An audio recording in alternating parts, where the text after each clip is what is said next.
Halo semuanya, selamat siang. Berjumpa lagi dengan saya, Aan Pambuti. Pada pertemuan kali ini, saya akan membahas tentang peta, penginderaan jauh, dan sistem informasi geografis. Yang pertama tentang peta. Jadi apa itu peta? Peta adalah gambaran permukaan bumi pada bidang datar dengan skala tertentu yang disajikan dalam berbagai simbol atau unsur-unsur peta. Nah, peta itu ada berbagai macam jenis. Yang pertama berdasarkan skalanya. Ada peta besar, peta kadaster, peta skala besar, peta skala sedang, dan peta skala kecil. Kalau peta kadaster itu peta yang disajikan dalam skalanya cukup besar. Bisa melingkupi untuk kegiatan proyek. Nah, kemudian ada peta besar, peta sedang, dan peta kecil.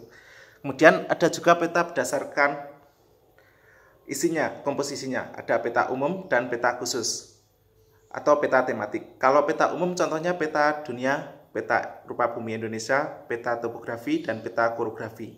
Nah, kalau peta tematik contohnya adalah misalnya peta transportasi, peta jenis tanah, peta curah hujan, dan lain sebagainya. Itu adalah macam-macam peta.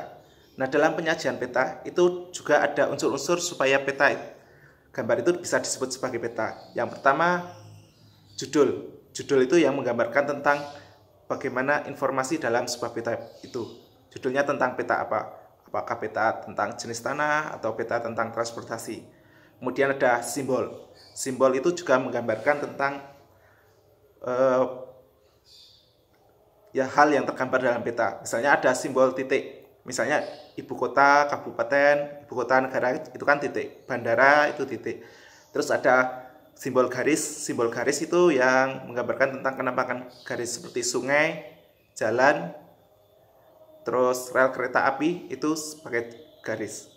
Terus ada juga simbol area. Simbol area menggambarkan tentang berbagai macam bentuk area.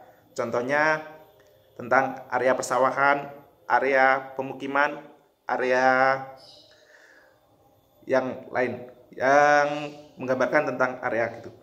Nah, kemudian yang selanjutnya tentang penginderaan jauh. Jadi, apa itu penginderaan jauh? Penginderaan jauh merupakan ilmu atau seni yang mengenali untuk memperoleh informasi dari suatu objek tanpa menyentuh objek dengan menganalisis data tanpa menyentuh objeknya secara langsung.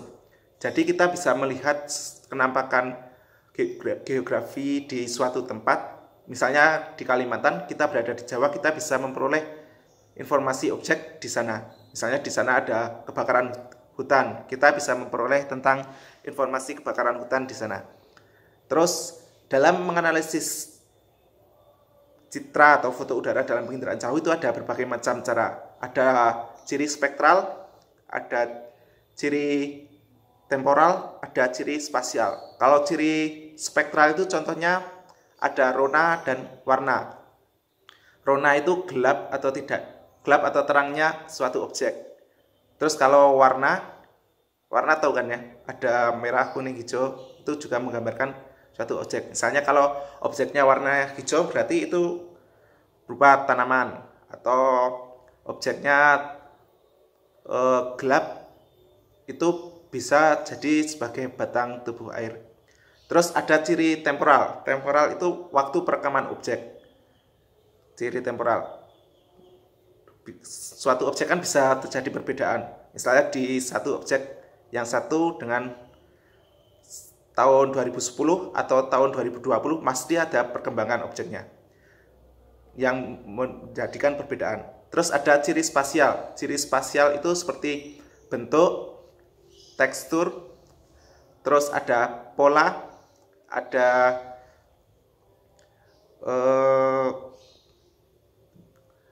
bayangan, dan banyak lagi ya yang menggambarkan tentang bentuk suatu objek, ciri spasial. Nah, itu adalah unsur-unsur dalam interpretasi citra yang menggambarkan tentang bagaimana kenampakan citra di lapangan, kenampakan citra dan foto udara.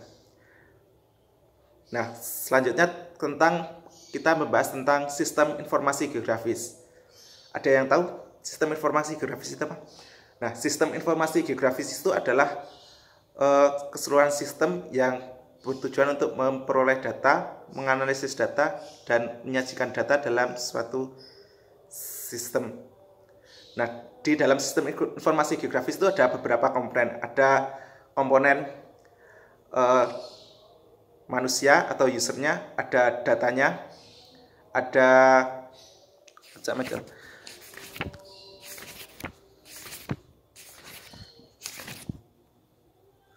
Perangkat keras, ada perangkat lunak, hardware sama software ya.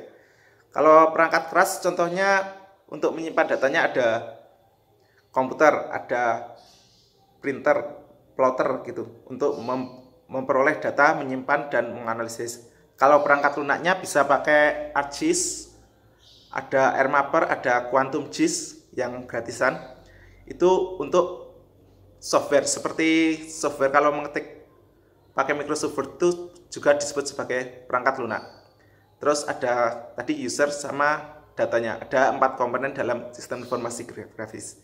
Nah, 4 komponen ini saling melengkapi sehingga terbentuk suatu kesatuan yang disebut dengan sistem informasi geografis. Nah, dalam penerapannya banyak sekali penerapan dalam sistem informasi geografis. Misalnya kalau kita menggunakan Google Map, kita bisa memperoleh tujuan suatu tempat dengan sistem, dengan HP kita, dengan GPS ya. Kalau sebutannya dari kita bisa dicari dari satelit kemudian diperoleh lewat HP kita. Ya.